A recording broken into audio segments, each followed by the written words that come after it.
আসসালামু আলাইকুম everyone, welcome back to my channel. তো বন্ধুরা, আজকে শুরুতে আমি যে ব্লগটা বানাচ্ছি, তো শুরুতে আমি বলে নিচ্ছি ইনশাল্লাহ আগামী দিন আমাদের ঈদ হবে। তো পবিত্র মাহে রমজান শেষ হয়ে গিয়েছে। তো আলহামদুলিল্লাহ আগামী দিন সবাই আমাদের খুশির দিন ঈদুল আজহা। তো সবাইকে আমি ব্লগের শুরুতে ঈদের শুভেচ্ছা জানিয়ে ব্লগটা শুরু করতেছি। ঈদ মুবারক, ঈদ মুবারক, ঈদ মুবারক।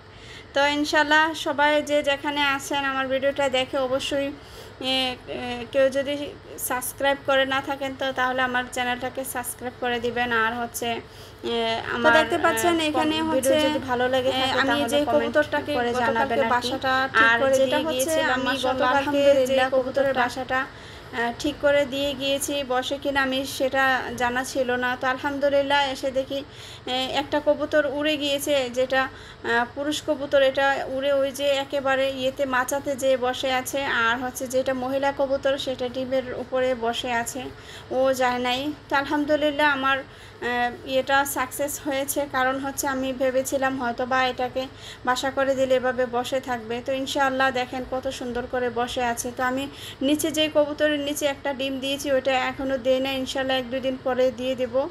আর এখানে দেখেন এই অবস্থা আজকের ঘরটা। তো ইনশাআল্লাহ আমি হচ্ছে যেহেতু বৃষ্টির দিন আসতেছে, তো এখানে আরেকটু রেডি সেডি ব্যাপার আছে, এটাও করে দেবো ইনশাআল্লাহ। তো আজকে এতটুকুই ছোট করে একটু ভিডিওটা বানিয়ে আপনাদেরকে দেখালাম কি অবস্থা।